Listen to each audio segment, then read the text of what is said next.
Et ils élaborent un régime qui satisfait les Russes en leur garantissant qu'ils ne seront pas attaqués depuis ce qui reste de l'ancienne Ukraine. D'accord. Et ensuite, cette question épineuse. Qu'en est-il de l'OTAN? Eh bien, l'OTAN s'est effondrée. D'accord. À quoi ressemblera l'OTAN dans 25 ans? D'accord. Donc je peux voir que si je conseillais Poutine, je dirais « Oh, très bien. Nous n'insisterons pas pour que vous vous engagiez à ne pas intégrer l'Ukraine dans l'OTAN. Réexaminons cela. Mettons cela dans ce contrat. Nous le réexaminerons dans 25 ans. »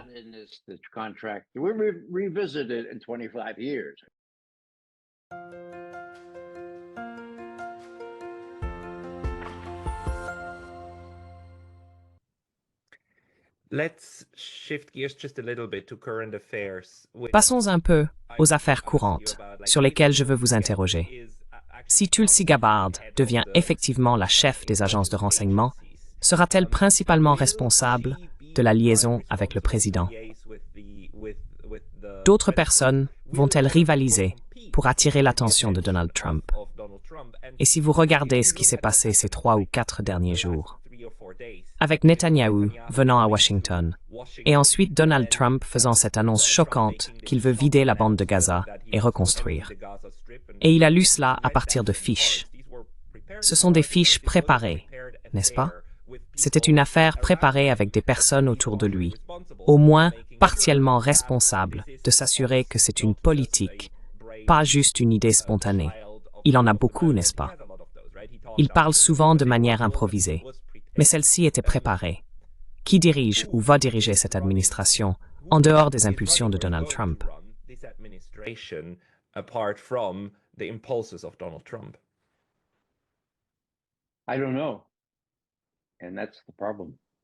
Je ne sais pas.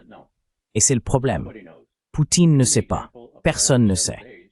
À en juger par l'exemple des derniers jours, on dirait que Trump va simplement parler sans préparation et proposer des choses absurdes qui n'ont pas vraiment été examinées par la bureaucratie ou les spécialistes, tels qu'ils sont. Donc je veux dire, il y a des adjectifs pour décrire ce qu'il a dit à propos de Gaza. Les meilleurs que j'ai eus d'un ami à moi, qui a dit qu'il était dérangé, délirant et dangereux. Maintenant, pendant la campagne électorale, M. Poutine a été interrogé. Vous savez, qui préférez-vous? Je veux dire, cela ressemblait à Biden contre, et il a dit « Oh Biden », avec ironie, j'ai lu à ce sujet. Eh bien, parce qu'il est prévisible.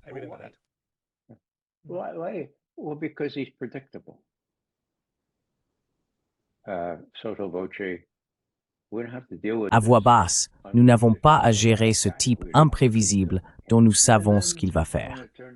Et puis, quand il s'est avéré que c'était la vice-présidente Harris, il a dit « Oh oui, maintenant nous allons voter. Nous espérons que Harris gagne parce que Joe Biden nous a dit de voter pour elle et qu'il serait plus prévisible. » Eh bien, vous savez, c'était ironique, mais c'est essentiel. J'ai passé beaucoup de temps à me mettre à la place des dirigeants soviétiques ou russes. Ce qu'ils espèrent, ce qu'ils désirent, ce qu'ils convoitent, c'est un président de l'autre côté de l'océan Atlantique qui soit prévisible.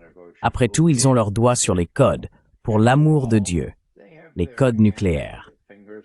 Alors, que doit penser Trump de tout cela? Qui est aux commandes?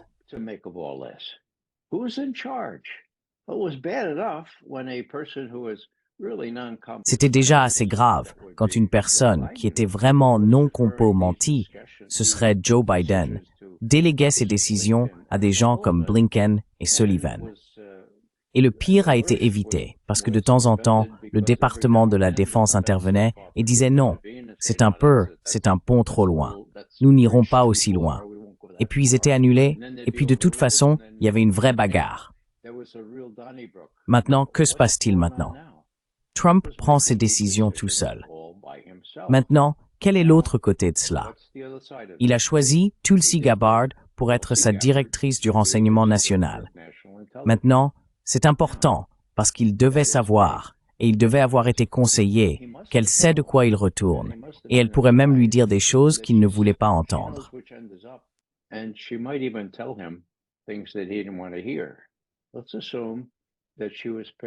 Supposons qu'elle ait été choisie pour cette raison. Que va-t-elle lui dire? Eh bien, supposons qu'elle soit confirmée. Je pense qu'elle sera confirmée dans les prochains jours. Eh bien, sur Israël, je pense que tout cela est dirigé par le département d'État, les idéologues et le lobby israélien. Et elle n'a pas été très bonne sur Israël, parce que je suppose qu'elle pensait que si elle avait la moindre chance d'être approuvée, elle devait répéter la ligne israélienne. Sur l'Ukraine, elle sait de quel côté se trouve le haut. Et elle va dire au président, « Écoutez, monsieur le président, je déteste vous dire ça, mais ce n'est pas le cas que Poutine a perdu la guerre. En fait, Poutine était très proche de gagner toute l'affaire.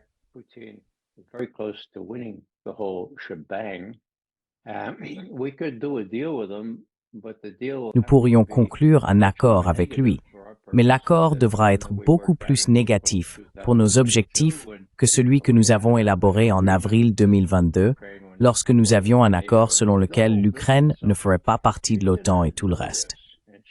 Donc, elle va le savoir et elle va le briefer. Et les gens comme Mike Waltz et qui d'autre? Oh, les gens du général Kellogg qui disent « Nous allons faire pression sur la Russie, nous allons venir en force. » Eh bien, Tulsi va pouvoir dire au président « Écoutez, cela n'a pas fonctionné, d'accord? Cela n'a pas fonctionné depuis février 2022. Maintenant, cela ne va certainement pas fonctionner maintenant que les Russes ont clairement le dessus. Poutine est prêt à traiter avec vous. »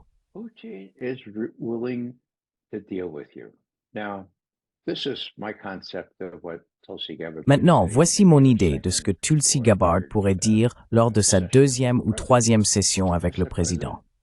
Monsieur le Président, le peuple américain a été formé à penser que Poutine est un danger parce qu'il veut prendre le contrôle de toute l'Ukraine, puis de la Pologne et ensuite des États baltes. Et Dieu sait qu'il ne s'arrêtera pas là. D'accord. Maintenant, Monsieur le Président, vous ne le savez peut-être pas, mais Poutine s'est déjà arrêté. D'accord. C'était en avril 2022. Il s'est arrêté. Il a retiré les forces autour de Kiev. Ils avaient un accord. Il s'est arrêté. Il allait laisser le Donbass rester une partie de l'Ukraine. Il allait juste avoir une certaine autonomie, comme cela avait été promis. Donc, pour votre information, vous pourriez dire, eh bien, vous pouvez sentir, vous pouvez comprendre qu'il s'est arrêté.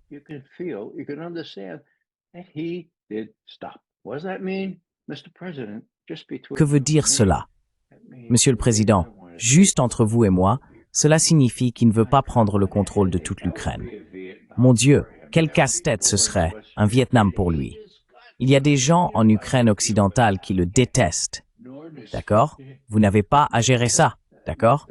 Lui non plus. Monsieur le Président, vous êtes allé en Pologne, n'est-ce pas? Vous êtes allé en Pologne. Pourquoi Poutine voudrait-il prendre le contrôle de la Pologne? Alors, regardez.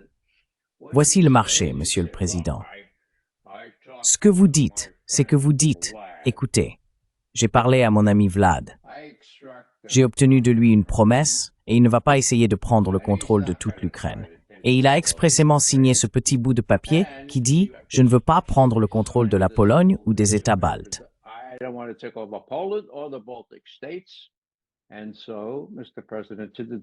Et donc, Monsieur le Président, dans la mesure où 80% des Américains ont été conditionnés ou endoctrinés, un mot pas trop fort, à croire que c'était le cas par l'administration précédente, nous allons jouer là-dessus. Disons qu'ils le croient. Eh bien, vous avez obtenu cette grande concession, d'accord? Il ne va pas prendre le reste de l'Ukraine. Il a des préoccupations légitimes en matière de sécurité. Mon Dieu, Trump l'a déjà dit. Trump a dit, et c'est une quasi-citation, je peux comprendre. Je peux comprendre pourquoi Poutine et les Russes ne voudraient pas d'une nation armée par l'OTAN et équipée jusqu'aux dents à leur longue frontière avec l'Ukraine. Je peux comprendre cela.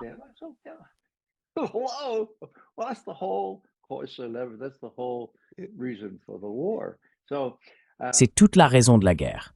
Il y a des indices que Trump n'est pas aussi idéologiquement ou aussi attaché à ces notions selon lesquelles Poutine doit être vaincu.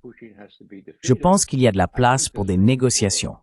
Poutine a déjà dit, et certains de ses proches ont dit, « Regardez, nous ne voulons même pas toute l'Ukraine que nous pourrions facilement avoir maintenant, comme Odessa, comme Kharkiv, vous savez. Je veux dire, pourquoi ces gens disent-ils cela? Eh bien, parce qu'ils pourraient conclure, vous savez, des accords, ou maintenant Odessa. Si l'Ukraine est privée d'Odessa, ce n'est qu'une ferme enclavée pour le reste de l'Europe, n'est-ce pas? Elle n'a pas accès au commerce par la mer Noire. Donc, un accord pourrait être conclu.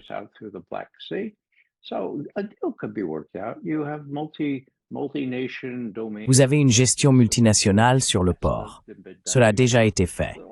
Donc, il y a toutes sortes de choses qui pourraient être arrangées.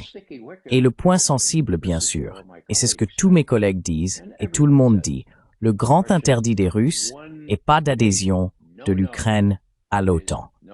Maintenant, suis-je d'accord avec ça? Suis-je d'accord avec ça? Oui, je le suis. Mais maintenant, laissez-moi continuer encore une minute. Donc, ils arrivent à la fin des négociations, d'accord? Et ils élaborent un régime qui satisfait les Russes, qu'ils ne seront pas attaqués depuis ce qui reste de l'ancienne Ukraine. D'accord. Et puis ce point sensible. Qu'en est-il de l'OTAN? Eh bien, l'OTAN s'est effondrée.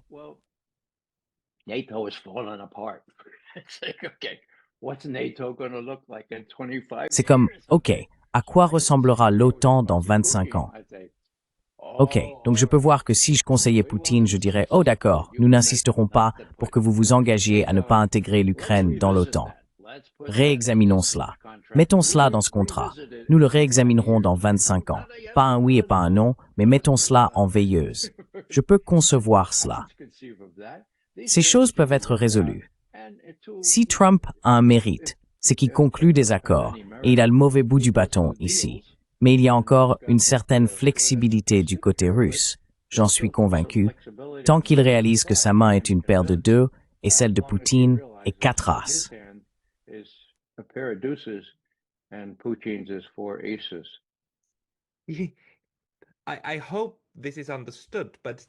J'espère que cela est compris. Mais la folie de la situation est que je pense que vous avez absolument raison. Une partie essentielle de tout accord qui sera conclu avec les Russes doit inclure des clauses obligeant le président Poutine à signer quelque chose qu'il a toujours dit qu'il ne ferait jamais, puis vendre cela comme une victoire. Oh, nous lui avons fait promettre de manière vérifiable qu'il n'attaquera jamais la Pologne, ce qu'il a toujours dit. Nous ne voulons pas cela. Nous ne voulons pas de l'Ukraine occidentale. Nous ne voulons pas cela. Mais dans ce sens, je pense qu'il n'aurait pas de problème à signer cela. Il aurait probablement du mal à comprendre pourquoi cela figure dans le traité en premier lieu. Mais il y a une ligne, et je pense que vous avez absolument raison.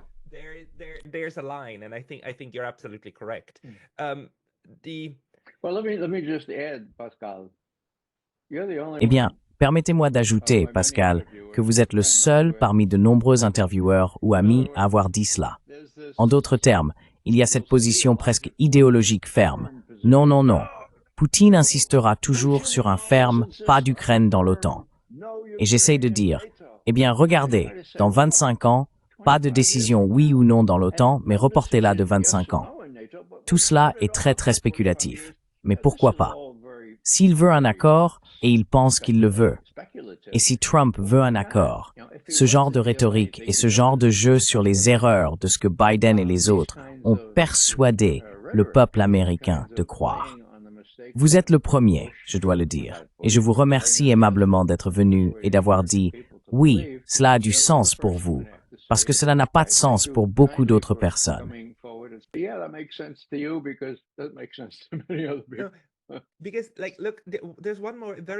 Parce que, voyez-vous, il y a un autre élément très important, c'est que les États-Unis d'aujourd'hui ne sont plus les États-Unis des années 1990 dans la perception mondiale. Je pense que ce qui est parfaitement clair pour les Russes et les Chinois, c'est qu'aucun document signé par les États-Unis n'est à l'abri du président qui l'a signé ou de son successeur. Aucun d'entre eux, ni l'accord de libre-échange nord-américain, ni son successeur, actuellement le nouveau traité que Trump lui-même a conclu. Je veux dire, toute promesse, tout ce qui est écrit sera et sera rompu. Donc la seule chose qui compte réellement, ce sont les mécanismes vérifiables que vous créez.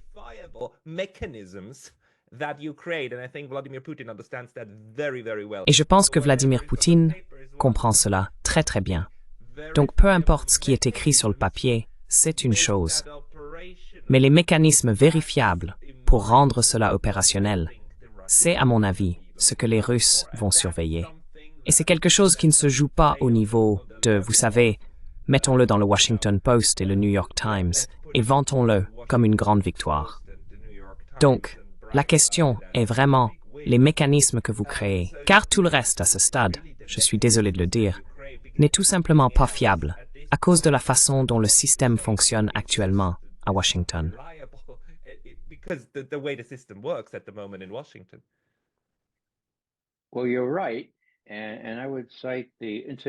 Eh bien, vous avez raison.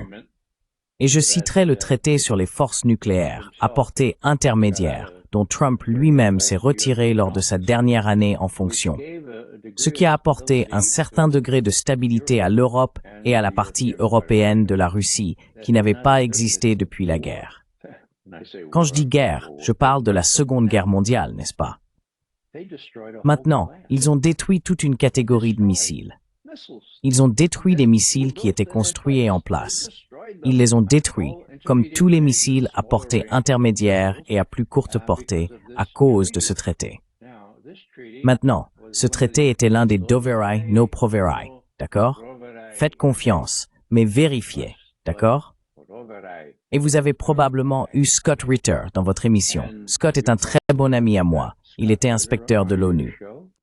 Scott is a really good friend of mine. He was a UN inspector, and he was the first to volunteer to go in and verify. Et il a été le premier à se porter volontaire pour aller vérifier la conformité soviétique au traité sur les forces nucléaires à portée intermédiaire.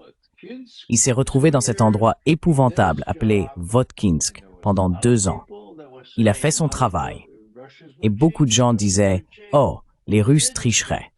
Les Russes tricheraient. » Eh bien, ils n'ont pas triché cette fois-ci. Et il a pu le vérifier. Donc c'est la grande chose. S'il pouvait refaire cela, s'il pouvait obtenir un régime de vérification, la communauté du renseignement pourrait jouer un rôle très très précieux. Non seulement précieux, mais extrêmement précieux.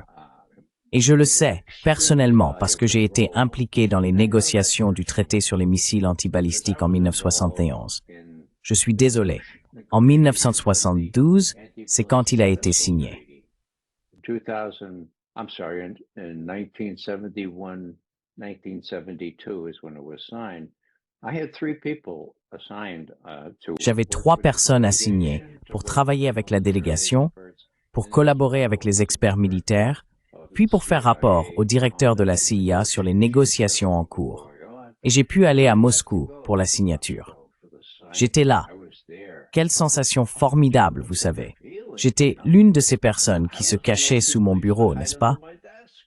Et j'avais l'habitude de me promener dans New York en me disant « Mon Dieu, ne réalise-t-il pas, en construisant ces nouveaux bâtiments, que vous savez, une seule erreur et ils seront réduits en cendres. » Et tout d'un coup, nous y sommes, en mai 1972, Nixon, Kissinger. Ils disent « Si nous pouvons conclure cela, pouvez-vous le vérifier? »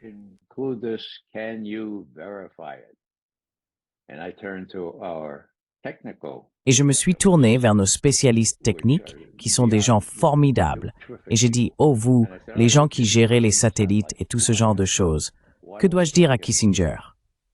Eh bien, d'accord, nous ne savons pas si les Soviétiques tricheront ou non, mais s'ils le font, nous les attraperons en 12 jours.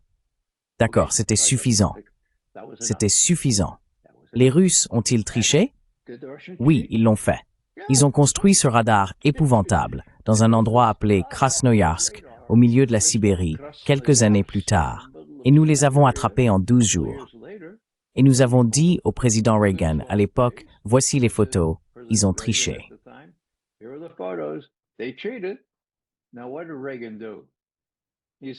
Alors qu'a fait Reagan?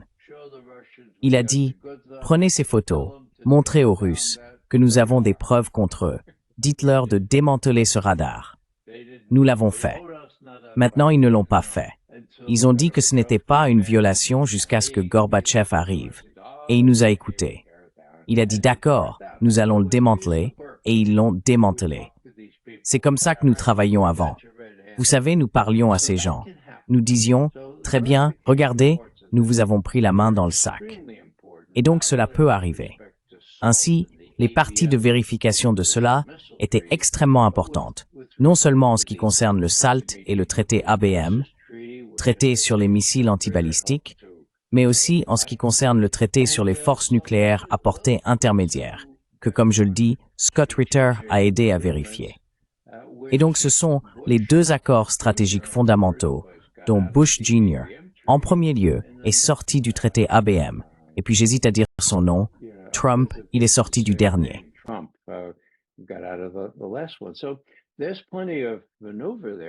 Il y a donc beaucoup de marge de manœuvre. Je veux dire, il existe une sorte d'accord bilatéral, étrange, entre la République fédérale d'Allemagne et les États-Unis pour remettre des forces nucléaires intermédiaires en Allemagne, du type de celles qui étaient là avant le traité. Je ne sais pas pourquoi. C'était pas une décision de l'OTAN.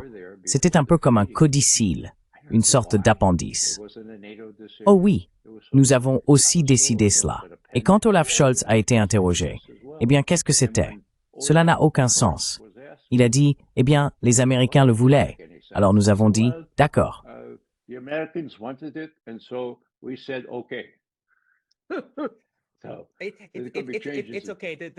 C'est bon.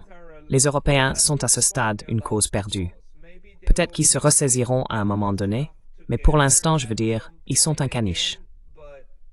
Donc il est normal que les États-Unis les traitent comme des caniches.